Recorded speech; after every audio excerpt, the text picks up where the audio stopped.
Hello बच्चों, welcome back to Neeta math classes. आज हम एक्सरसाइज 1.5 का सेकंड क्वेश्चन करने जा रहे हैं। क्वेश्चन है simplify each of the following expression. First part है 3 plus under root 3 into 2 plus under root 2। देखिए, इसे सिंप्लीफाई करना बहुत आसान है। इसको सिंप्लीफाई कैसे करना है? ये a प्लस बी है, ये c प्लस डी फॉर्म है। तो पहले 2 से इसको मल्टीप्लाई करेंगे, उसके बाद अंडर रूट 2 से इसको फिर से मल्टीप्लाई करेंगे। 2 से 3 को मल्टीप्लाई किया तो ये आ जाता है 6 प्लस 2 से रूट 3 को मल्टीप्लाई किया तो आ जाएगा 2 रूट 3। उसके बाद अंडर रूट 2 से फिर 3 को मल्टीप्लाई किया तो आएगा 3 root 2 plus under root 3 into under root 2 कितना हो जाएगा? Under root 6। तो ये आपका आ गया आंसर, फर्स्ट पार्ट का आंसर। ठीक है, सेकंड पार्ट है, इसका दिया गया है हमें 3 plus under root 3 into 3 minus under root 3। देखिए, इसको भी वैसे ही कर सकते हैं, इसको दो तरीके से कर सकते हैं। मैं आपको दोनों मेथड बता देती हूँ।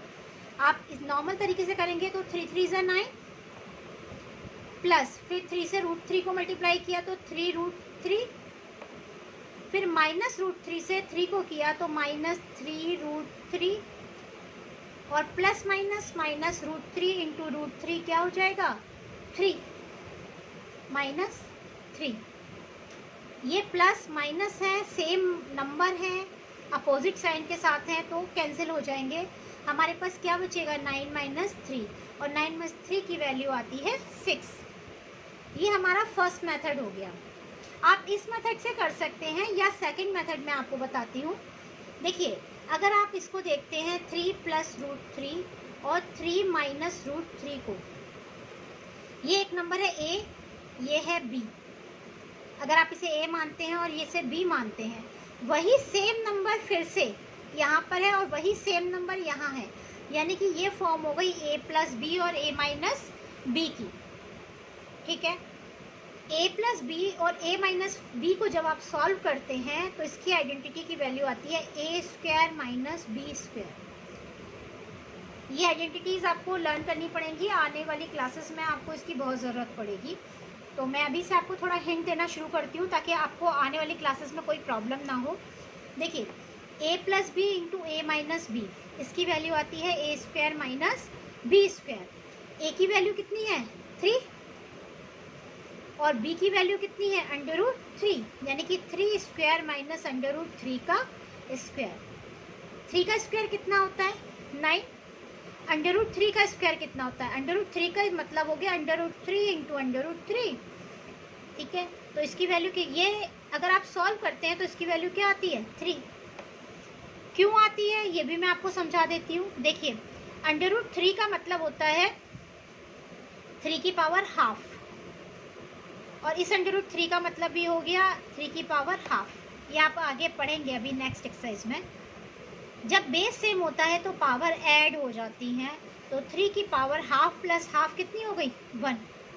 तो यानी कि आपका आंसर आएगा 3। तो अंडर रूट 3 का स्क्वायर कितना हुआ? 3। 9 माइनस 3 कितना आ गया? 6। This is the answer. आप इस तरीके से भी कर सकते हैं, और अगर आपको ये अभी समझ में नहीं आ रहा तो आप इसी मेथड से कर लीजिए, मल्टीप्लाई करने वाले मेथड से। अब आते हैं थर्ड पार्ट पर। थर्ड पार्ट है under root 5 plus under root 2 का होल स्क्वायर। इसमें भी मैं आपको दोनों मेथड बताऊंगी इसको करने के लिए भी। फर्स्ट मेथड देख लीजिए, under root 5 plus under root 2 का मतलब हो गया कि under root 5 plus under root 2 into under root 5 plus under root 2। ठीक है, तो इससे मल्टीप्लाई करते हैं। फिर simple method, under root 5 into under root 5 कितना हो जाएगा? 5। किसी भी अंडर रूट का अगर स्क्वायर करते हैं तो उसकी वैल्यू अंडर रूट हट जाता है, ये आपको पता होगा। Under root 5 into under root 2 कितना हो जाएगा? Under root 10। फिर अंडर रूट 2 से मल्टीप्लाई करते हैं, वही same process, under root 2 into under root 5 फिर से आ जाएगा अंडर रूट 10, और under root 2 into under root 2 आ जाएगा 2। आप इसे सॉल्व करते हैं तो आ जाएगा 7 + 2√10। अब देखिए इसका सेकंड मेथड मैं आपको बताती हूँ। अगर आप इसको लेते हैं a और इसको मानते हैं b, तो ये हो गया a + b का होल स्क्वायर। ये आइडेंटिटी होती है a² + 2ab + b²। ये कैसे सॉल्व होता है ये सब मैं अभी आने वाली वीडियोस में इन चैप्टर्स के अंदर आपको समझाऊंगी, फैक्टराइजेशन वगैरह के अंदर। तो अभी आप ये याद कर लीजिए कि a + b होल स्क्वायर की आइडेंटिटी होती है a² + 2ab + b²। तो यानी कि √5 + √2 का होल स्क्वायर कितना हो जाएगा? देखिए फर्स्ट नंबर का स्क्वायर मीन्स √5 का square plus 2 into first number into second number plus second number का होल स्क्वायर। √5 का स्क्वायर 5 प्लस 2 √10 प्लस √2 का स्क्वायर 2। इसे अगर आप ऐड करते हैं तो 5 + 2 7, 7 + 2 √10। ये आपका आ गया आंसर। अब हम करते हैं इसका फोर्थ पार्ट। फोर्थ पार्ट है √5 - √2 इंटू √5 + √2। इसको भी आप आइडेंटिटी लगाकर भी सॉल्व कर सकते हैं, जैसे मैंने अभी आपको बताया था a - b × a + b की, और डायरेक्ट मल्टीप्लाई करके भी कर सकते हैं। मैं दोनों मेथड से आपको करवा देती हूँ, आपको जो भी मेथड अच्छा लगे आप कर लीजिएगा। √5 × √5 5 माइनस √5 × √2 √10 प्लस √2 × √5 √10 और प्लस माइनस माइनस √2 का स्क्वायर हो गया 2। ठीक, तो इसका आंसर आ जाएगा 3। और ये प्लस माइनस सेम नंबर्स हैं विद अपोजिट साइंस, तो ये कैंसिल हो जाएंगे। तो ये हमारे पास आ गया 3। ठीक, अब हम करते हैं इसका सेकंड मेथड, वही a - b × a + b। As we know a - b, आप इस मेथड से करिए या इस मेथड से कीजिए। a - b × a + b a² - b²। तो √5 - √2 इंटू √5 + √2 इज इक्वल टू क्या हो जाएगा? √5 का स्क्वायर माइनस √2 का होल स्क्वायर। इसको अगर आप सॉल्व करते हैं तो देखिए क्या आता है। 5 का स्क्वायर √5 का स्क्वायर 5 और 2 का स्क्वायर 2, 5 - 2 3। तो देख लीजिए दोनों मेथड से आंसर तो सेम ही आएगा। तो अब हम करते हैं क्वेश्चन नंबर 3। क्वेश्चन नंबर 3 है, recall pi is defined as the ratio of circumference say c of a circle to its diameter say d, that is pi is equal to c/d। This seems to contradict that pi is irrational. How will you resolve this contradiction? देखिए सबसे पहले question को समझना ज़रूरी है। अगर आप question को समझेंगे तो आपको ये क्लियर हो जाएगा। इसमें क्या है कि pi is defined as the ratio of circumference say C of a circle. मतलब जो पाई है, पाई को आप ऐसे हम जानते हैं कि सी इज इक्वल टू कितना होता है? Pi into D. इसका मतलब पाई इज इक्वल टू क्या हो जाएगा? c/d। सी सर्कल का सर्कमफ्रेंस होता है और डी सर्कल का डायमीटर होता है, यानी कि ये a/b की फॉर्म में हो गया, और यहाँ पर या p/q की फॉर्म में हो गया, और यहाँ पर c और d में से कोई भी d भी ज़ीरो नहीं है, c तो होगा ही नहीं जब d ज़ीरो नहीं है। तो यानी कि एक रैशनल नंबर की फॉर्म आ गई। लेकिन हमने अभी थोड़े दिन अभी पिछली वीडियोस में आपको बताया था कि पाई एक इरेशनल नंबर होता है, लेकिन यहाँ पर ये आ रहा है कि पाई एक रैशनल नंबर है क्योंकि it is in the form of p/q where q is not equal to 0। तो ये कह रहा है कि ये इस फैक्ट का कॉन्ट्राडिक्ट करता है कि पाई एक इरेशनल नंबर है, क्योंकि इसके हिसाब से पाई क्या होना चाहिए था? एक रैशनल नंबर होना चाहिए था। तो वो ये कह रहा है कि आप इस कॉन्ट्राडिक्शन को कैसे रिजॉल्व करेंगे। देखिए मैंने अभी एक्सरसाइज से पहले आपको बताया था, फर्स्ट क्वेश्चन में इसी एक्सरसाइज में बताया था कि अगर दो इरेशनल नंबर्स को आप डिवाइड करेंगे तो वो रैशनल या इरेशनल हो सकते, लेकिन अगर एक रैशनल और एक इरेशनल नंबर को आप डिवाइड करते हैं तो वो हमेशा एक इरेशनल नंबर ही आता है। इसका मतलब अगर हम देखिए नंबर लाइन पर हम अगर सर्कल का सर्कमफ्रेंस है ना, हम उसे स्केल से नापने की कोशिश करते हैं। अगर हम डायमीटर को स्केल से नापते हैं, सर्कमफ्रेंस को हम उसी के हिसाब से कैलकुलेशन करते हैं। जब हम डायमीटर को स्केल से नापते हैं तो ज़रूरी नहीं कि वो एग्जैक्ट 4 या 5 या 6 या 4.5 ही आए। हो सकता है 4.5 के बीच में कुछ ऐसा नंबर आता है जो एक इर्रेशनल नंबर है ना। तो इसका मतलब अगर इसने कहा है कि पाई एक इर्रेशनल नंबर है तो इसका मतलब ये हो सकता है कि इधर सी इज़ इर्रेशनल, या तो सी एक इर्रेशनल नंबर है और डी इज़ इर्रेशनल, या फिर आप ये कह सकते हैं और both C and D are irrational, या फिर हो सकता है दोनों ही क्या हो, इर्रेशनल हो, तभी हमारा सी क्या आ रहा है, एक इर्रेशनल नंबर आ रहा है। तो इसका यही है कि हम इस कॉन्ट्राडिक्ट को इस तरीके से सॉल्व कर सकते हैं कि हम ले सकते हैं कि इन वैल्यूज़ में सी और डी में हो सकता है या तो सी इर्रेशनल है या डी इर्रेशनल है या both C and D irrational है, और जिसका सॉल्यूशन क्या है, एक इर्रेशनल नंबर है। तो ये क्वेश्चन हमारा यही कंप्लीट होता है। उसके बाद है अगला क्वेश्चन जिसमें हमें 9.3 को नंबर लाइन पर शो करना है। मैं आपको करवाती हूँ। देखिए इसमें हमें क्वेश्चन नंबर 4 में है कहा गया है कि represent under 9.3 on the number line. हमें 9.3 को नंबर लाइन पर शो करना है ना। इसके लिए सबसे पहले हम क्या करते हैं, हम 9.3 सेंटीमीटर की एक लाइन खींच लेते हैं। ठीक, देखिए ये मैंने नंबर लाइन, ये एक लाइन खींची 9.3 सेंटीमीटर, 9.1 2 एंड 3, ठीक है। 9, देखिए ये 9 हो गया और ये 1 2 3 हो गया, ठीक है। तो मैंने 9.3 सेंटीमीटर की एक लाइन खींच ली। ये एक लाइन है 9.3 सेंटीमीटर की, मान लीजिए ये ए है और ये बी है। उसके बाद मैं क्या करती हूँ, इसमें 1 सेंटीमीटर ऐड कर देती हूँ। एक काम करते हैं, इसको लंबी लाइन खींच लेते हैं, उसमें से ही कट कर लेते हैं, ठीक है। देखिए ये खींच लिया, इसमें 1 सेंटीमीटर और ऐड कर दिया। ये मान लीजिए 1 सेंटीमीटर यहाँ हमने इसको ऐड कर लिया और ये पॉइंट है सी, ठीक। अब हम क्या करेंगे, अब हम AC का बाइसेक्टर खींचकर और इससे हम इसका सेंटर पॉइंट निकालेंगे। सेंटर पॉइंट निकालने के लिए हमें AC का बाइसेक्टर खींचना पड़ेगा। बाइसेक्टर खींचना आप लोगों को आता ही होगा। देखिए उसके लिए एक पॉइंट A से और फिर पॉइंट C, दोनों तरफ से आर्क काटेंगे। देखिए ए यहाँ हमने C से आर्क काटा, हाफ से ज़्यादा लेकर के फिर कट करते हैं आर्क, और ये इधर भी काटा, और देखिए यहाँ से भी हमने एक आर्क काटा और सेम यहीं से भी एक आर्क काटा। ये दोनों जिस पॉइंट पर कटते हैं ना, हम इन लाइन्स को मिला देते हैं। देखिए ये लाइन मैंने मिला दी।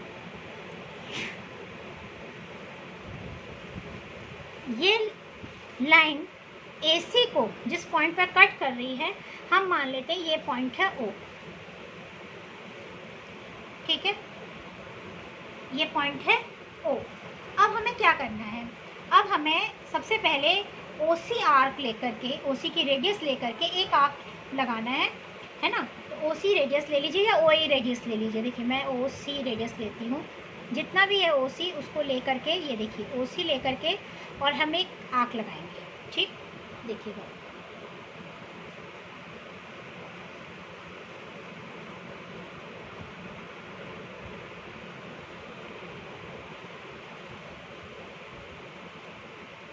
ये देखिए, ठीक है, हमने ये लगा लिया।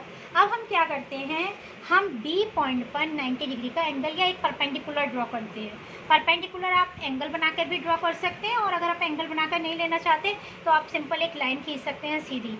मैं आपको एंगल बनाकर ही दिखा देती हूँ। ये देखिए B पॉइंट है, 90 डिग्री का एंगल बनाना तो आप लोगों को आता होगा। ये देखिए ये लिया 1 2, ये यहाँ से पूरा नहीं कटा इसलिए दोबारा, और फिर इन दोनों आर्क से, इस आर्क से भी एक कट लगाया ऊपर और इस आर्क से भी एक कट लगाया। ये देखिए ये दोनों इस पॉइंट पर कट करते हैं, यहाँ से B को मिला दिया इस पॉइंट से, तो ये जो बन जाता है हमारा एक परपेंडिकुलर बन जाता है, ठीक। ये परपेंडिकुलर इस आर्क AC को किस पॉइंट पर काट रहा है, मान लीजिए ये D पॉइंट है, ABC हो गए हैं, अब मान लीजिए ये D पॉइंट है। तो जो ये BD है ये बी डी हमारा रिप्रेजेंट करेगा √9.3 को। क्यों करेगा इसका एक्सप्लेनेशन है, अगर आप लोग समझना चाहते हैं तो मुझे कमेंट बॉक्स में लिख दीजिएगा, मैं आपको इसका एक्सप्लेनेशन भी बताऊंगी कि ये बी डी 9.3 क्यों है। ठीक है, अब देखिए ये बी डी 9.3 तो आ गया, लेकिन हमारा नंबर लाइन पर नहीं आया, और हमें इसने कहा है कि represent √9.3 on the number line, हमें नंबर लाइन पर शो करना है। तो हम क्या करते हैं, हम मान लेते हैं ये बी पॉइंट जो हमारी ए सी है ये एक नंबर लाइन है, बी को हम इसका 0 पॉइंट मान लेते हैं, यहाँ से यहाँ तक की लेंथ हमने 1 ली थी, इसे 1 मान लेते हैं। उसके बाद हम इसमें फिर से वही, आप इसकी नंबर लाइन की तरह इसमें पॉइंट लगा लीजिए, ये 1 है, 2, 3 इस तरीके से नाप के लगा लीजिएगा। देखिए ये नंबर लाइन हो गई। हमें √9.3 को अगर नंबर लाइन पर शो करना है तो हम क्या करेंगे, जैसे मैंने पिछले क्वेश्चन करवाया था आपको एक्सरसाइज में सेकंड में √5 ड्रॉ करवाया था, तो उसमें देखिए मैंने √2 भी बनाया, फिर √3 बनाया था, फिर 4 और फिर 5। तो उससे अगर आपको जो भी ड्रॉ करना है, अगर आपको √2 नंबर लाइन पर लेना था तो आप वहीं स्टॉप कर सकते थे, √3 लेना था तो वहीं स्टॉप कर सकते थे। उसी तरीके से ये भी है कि देखिए अगर हमें बी डी ड्रॉ करना है तो हमने बी डी रेडियस ली, ये देखिए बी डी रेडियस ली, और उसके बाद एक आर्क लगाया, ये देखिए ये आर्क इस नंबर लाइन को, जो हमारी ओ से आगे नंबर लाइन ली है, इसको जिस पॉइंट पर कट करेगा, मान लीजिए ए बी सी डी हो गया, मान लीजिए ये ई पॉइंट है, इसको ई पॉइंट पर कट करता है, तो जो ये पॉइंट है 3 के बाद है ये पॉइंट, देखिए 3 के बाद हमारा ये पॉइंट आ रहा है, तो ये जो ई पॉइंट है ये किसको रिप्रेजेंट करेगा, √9.3 ऑन द नंबर लाइन। ठीक है, तो यानी कि आप लिख सकते हैं point E represent √9.3 on the number line. अब आता है क्वेश्चन नंबर 5। क्वेश्चन नंबर 5 में दिया गया है कि rationalise the denominators of the following 1/√7। हमें 1/√7 का रैशनलाइज करना है, किसको, डिनोमिनेटर को रैशनलाइज करना है। तो इसके लिए क्या करते हैं, जो हमारा डिनोमिनेटर होता है ना, हम इसी नंबर से ऊपर नीचे मल्टीप्लाई कर देते हैं। तो हम लिखते हैं मल्टीप्लाइंग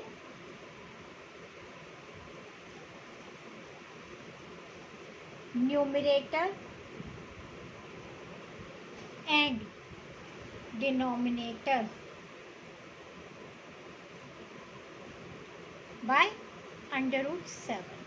√7 से दोनों को मल्टीप्लाई करते हैं, तो देखिए क्या हो जाएगा, 1 × √7 अपॉन √7 × √7। तो ऊपर आ जाएगा √7 और नीचे आ जाएगा 7, है ना। तो ये आ गया √7/7। तो ये हमारा देखिए, अब जो हमारा डिनोमिनेटर है वो रैशनल नंबर हो गया ना, 7 एक रैशनल नंबर है, तो बस हमें यही करना है। इसने कहा था ना रैशनलाइज द डिनोमिनेटर्स, तो हमने डिनोमिनेटर को क्या कर दिया, रैशनलाइज कर दिया। ये हमारा आ गया आंसर। हमारा सेकंड पार्ट दिया गया है 1/√7 माइनस √6। देखिए हम क्या करते हैं, अभी तो हमारा √7 था, हमने सेम नंबर से ऊपर नीचे मल्टीप्लाई कर दिया न्यूमरेटर डिनोमिनेटर में। अब हमारे पास अगर डिनोमिनेटर में कोई इस तरीके का नंबर होता है ना, एडिशन या सब्ट्रैक्शन की फॉर्म में, तो हम उसके अपोजिट साइन वाले नंबर से मल्टीप्लाई करते हैं। तो देखिए हम लिखेंगे मल्टीप्लाइंग द न्यूमरेटर को कैपिटल N एंड डिनोमिनेटर को कैपिटल D बाय √7 प्लस √6। हमारा यहाँ था √7 माइनस √6, और हम मल्टीप्लाई किससे करेंगे, √7 प्लस √6 से। तो देखिए ये हमारा क्या हो जाएगा, √7 प्लस √6 अपॉन ये √7 माइनस √6 तो हमें दिया ही है, और √7 प्लस √6 से हम मल्टीप्लाई कर रहे हैं, है ना। तो ऊपर तो √7 प्लस √6 का √7 प्लस √6 हो जाएगा, और डिनोमिनेटर में देखिए अभी मैंने थोड़ी देर पहले आपको बताया था identity a minus B into A plus B, है ना, a minus B into A plus B. क्या होता है A square minus B square. इसका मतलब जब इसे सॉल्व करेंगे तो क्या आएगा, √7 का स्क्वायर माइनस √6 का स्क्वायर, ठीक है ना। यानी कि इसको अगर सॉल्व करते हैं तो ऊपर तो आता है √7 प्लस √6 और डिनोमिनेटर में आता है √7 का स्क्वायर मतलब 7, √6 का स्क्वायर मतलब 6 और 6 माइनस 7 माइनस 6 क्या होता है 1।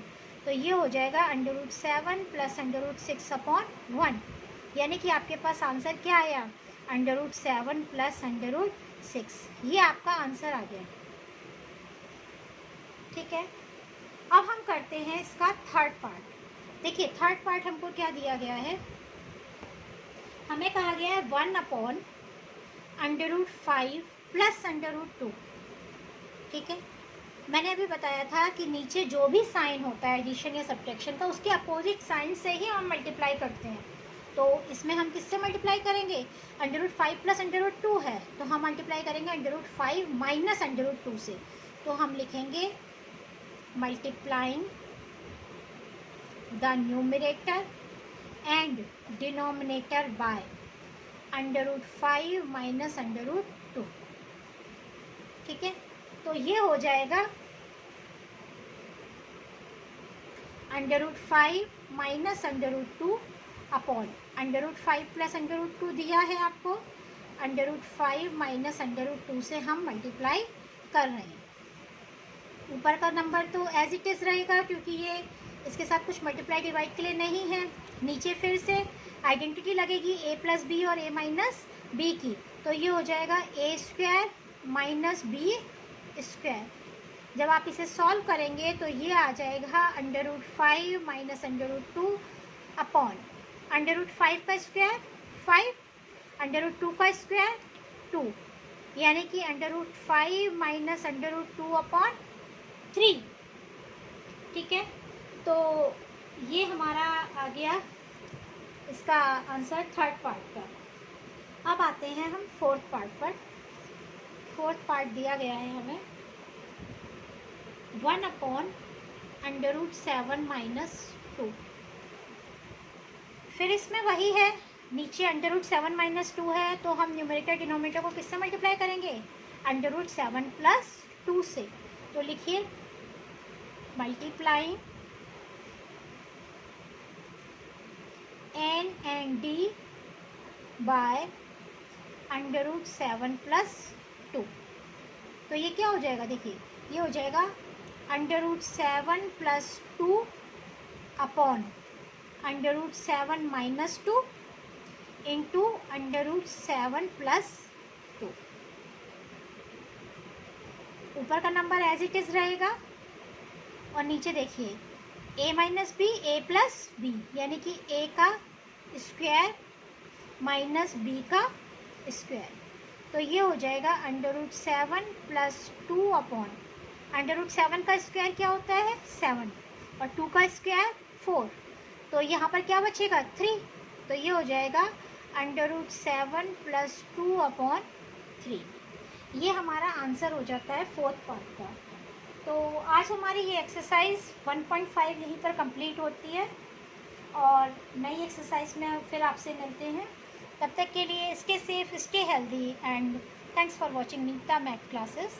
Thank you.